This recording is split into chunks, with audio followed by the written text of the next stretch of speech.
jecha subscribe jettu kana waggaa tokko guutuutti rakka'een bareerashi waan qalbiin seenaa maaliif jennaani yeroo jalqabaati jechuma subscribe naaf taasisaa jettu kana jechuudha yeroo dura baay'een rakkadheera arrabumti kunaa hiiku didee jechuudha jechitti mal subscribe kana ishee amma kana rakkisaa turte kanammoo isin like gochuu subscribe gochuu hin dadhabiin isinii jedha.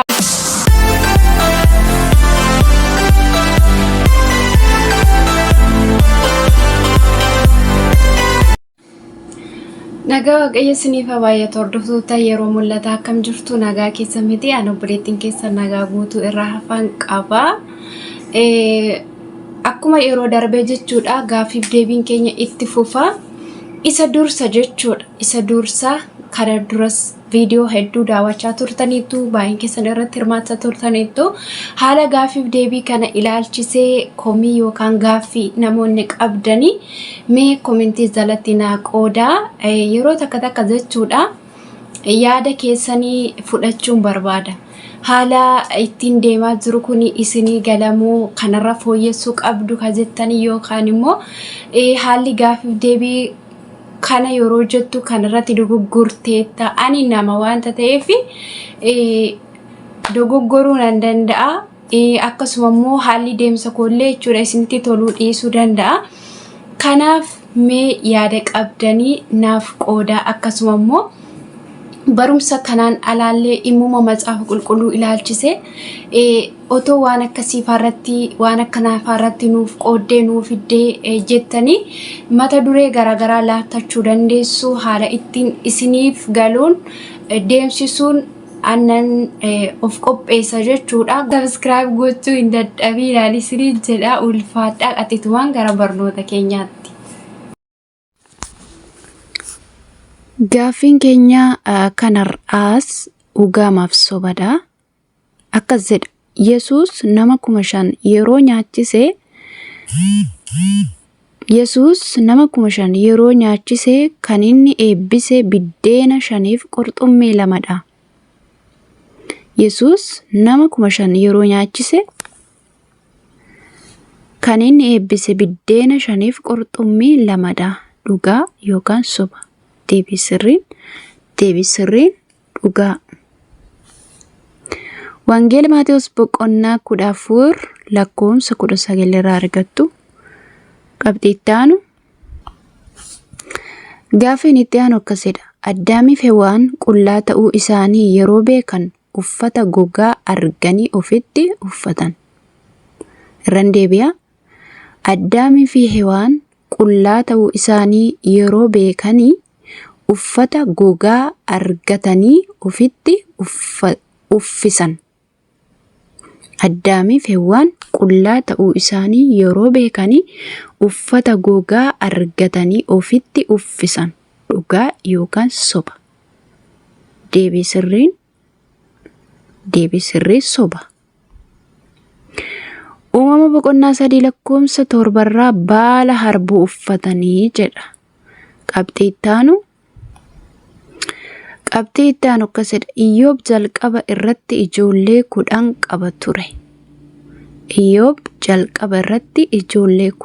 qaba ture. Dhugaa yookaan soba? Deebii sirriin dhugaa. Macaafa Iyyoob boqonnaa 1 lakkoofsa 2 irraa argattu. Qabxii itti aanu gaafiin kun akkasidha. Yaadaan qalbeeffadhaa. Karaa hafuuraatti hiyyeessota warri ta'an haa gammadan isaan Waaqayyoon hin argu. Karaa hafuuraatti hiyyeessota warri ta'an haa gammadan isaan Waaqayyoon hin argu. Dhugaa moo soba? Deebii sirriin soba. Maal jedhaa? Mootummaan Waaqayyoo kan isaaniiti. Deebii sirriidha. Kan itti aanu qabxii itti aanu gaaffii kana seeraan caqasa akkas jedha. Yesuus yeroo dhalatee ogeessonni harka fuudhii wayyaa bareedaa fidan. Yesuus yeroo dhalatetti ogeessotni harka fuudhii wayyaa bareedaa fidanii dhugaa moo soba? Deebii sirriin soba. Maal fidanii dhufanii? Wangeela Maatewos boqonnaa 2 lakkoofsa 11 irraa warqee, ixaanaa fi qumbii jedha. Kan itti aanu gaaffiin itti aanu akkasidha. Waldaa kiristaanaa torban keessaa balbala banaa sii kenneera kan jedhame Filaadelfiyaadha. Waldaa kiristaanaa torban keessaa balbala banamaa sii kenneera kan jedhame waldaa maaliiti? Filaadelfiyaadha. Deebii sirriin dhugaa.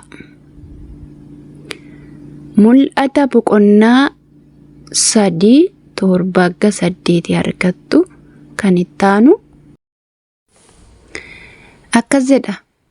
Yesuus akka maaliitti barsiisnaan namootni kan dinqifatan.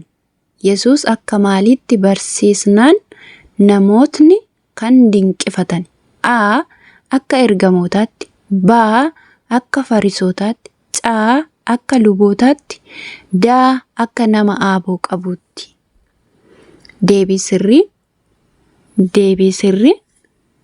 D. Akka nama aaboo qabuutti. Wangeela Maatewos boqonnaa 7 lakkoofsa 29 irraa argattu. Kan itti aanu gaaffiin kun akkasidha. Wangeela Luqaasii fi hojii ergamootaa eenyutu barreesse? Wangeela Luqaasii fi hojii ergamootaa eenyutu barreesse? A. Tewofilos.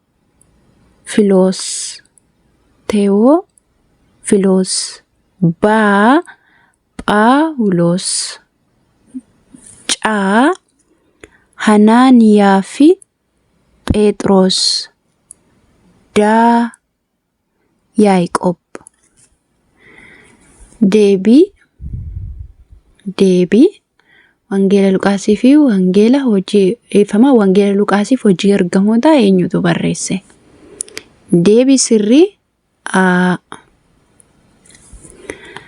Wangeela Luqaas boqonnaa 1 irraa argattu. Haqaa dubbifadhaa kana sirriitti. Wangeela Luqaas boqonnaa 1 lakkoofsa 1 irraa argattu. Kan itti aanu gaaffiin itti aanu akkasidha. Macaafa qulqulluu keessaa cubbuu inni jalqaba namni hojjete maalidha? Kanaan durallee isin gaafadheen ture. Amma natti dhufennaan bira darbuu hin dandeenye. Macaafa qulqulluu keessaa cubbuu inni jalqaba namni hojjete maalidha? Viidiyoo kanaan dura namni hin argines amma isa kanas carraa argachuu waan qabdaniif lammaffaa isin dubbisaa jira. Macaafa qulqulluu keessaa cubbuu inni jalqaba namni hojjete maalidha? A. Ejja. B. Lubbuu balleessuu. C. Hanna. D. Ija mukaa isa dhowwame nyaachuu. Deebii sirrii D. Ija mukaa isa dhowwame nyaachuu.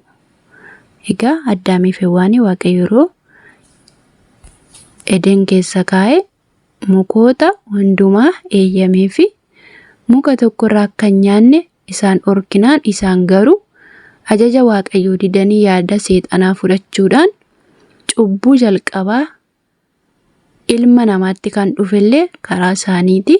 Cubbuu jalqabaa akka macaafa qulqulluutti ilmi namaa hojjete ija mukaa isa dhowwame nyaachuudha jechuudha. Kunoo uumama boqonnaa 3:6-24 argattu. Kan itti aanu gaaffiin itti aanu akkasidha. Bineensota hundumaas maqaa kan moggaase eenyudha? Bineensota hundumaa maqaa kan moggaase eenyudha? A. Abrahaam. B. Addaam. C. Waaqayyo. D. Nohe. Deebii sirrii deebii sirriin baa Addaam. Uumama boqonnaa 2 lakkoofsa 19 irraa argattu. Gaaffii ajaa'ibaa. Fara'oon jechuun maal jechuudha? A. Urjii, B. Aduu, C. Addeessa, D. Lafa.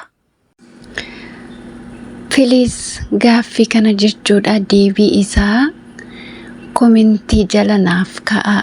Qaxaliin ishee fara'oon jechuun maal jechuudha ka jedhuu fi marsaa itti aanutti deebisaa qabadheen isinii dhufa. Isin immoo ammasitti komentii jalatti mee naaf ka'aan isiniin jedhaa eebbifamaa.